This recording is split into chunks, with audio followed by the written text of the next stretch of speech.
Последние новости из Туркменистана. Читайте нас в Телеграме и не забудьте подписаться. Высланный из России в Туркменистан, Ашербай Бекиев приговорен на родине к 23 годам лишения свободы. Он был выслан Россией вопреки решению Европейского суда по правам человека. Как сообщают источники Turkmen-News, суд прошел в Дашогузе, там же, где Бекиева содержали в СИЗО. Во время оглашения приговора Ашербай смеялся. Он заявил, что каждый из пунктов обвинения ложь. Все заседание продлилось менее 10 минут. Свои показания озвучили люди, которых источники называют лжесвидетелями.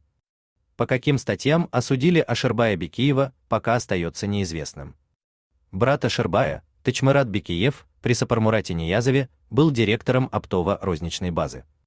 После инсценировки покушения на президента и последующих чисток в 2002 году братья эмигрировали в Россию. Они открыли в Санкт-Петербурге пекарню. В 2015-м власти Туркменистана возбудили против братьев уголовное дело.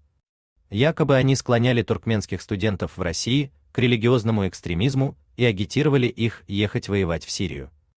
У российских властей никаких претензий к Бекиевым не возникало. Председатель Координационного совета мусульман Санкт-Петербурга Шамиль Мугатаров охарактеризовал Ашербая как ответственного и порядочного человека, как примерного семьянина и соблюдающего мусульманина умеренных взглядов. Один из знакомых братьев, Хошгильды Тайчаев, в 2013-14 годах звонил из Стамбула и предлагал петербургским туркменам ехать в Сирию. Но его совету никто не последовал. В 2016 году Ашербая задержали по запросу Туркменистана, но в 2017 Европейский суд по правам человека применил к нему правило 39 своего регламента, которое предусматривает обеспечительные меры в исключительных обстоятельствах. Мужчина был освобожден.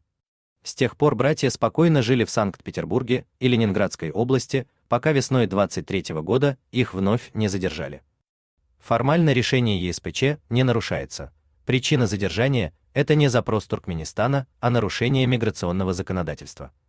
По понятным причинам Бекиевы не могли вернуться на родину, чтобы продлить свои паспорта. 30 августа Ашербай был выслан в Туркменистан. Первоначально его родственникам говорили, что после экстрадиции он лишь 2 недели проведет в СИЗО, а потом его отпустят. Но это обещание оказалось ложным. Тычмырат же, насколько известно, пока находится в заключении в Санкт-Петербурге. 17 октября несколько десятков туркменских мигрантов, в том числе активиста Сердара Дурдылыева, депортировали из Стамбула в Туркменистан. Об этом сообщают корреспонденты Хроники Туркменистана. Хотите сообщить что-то важное? Пишите нам в секретном чате Телеграма. Мы никогда не раскрываем свои источники и гарантируем вам полную анонимность.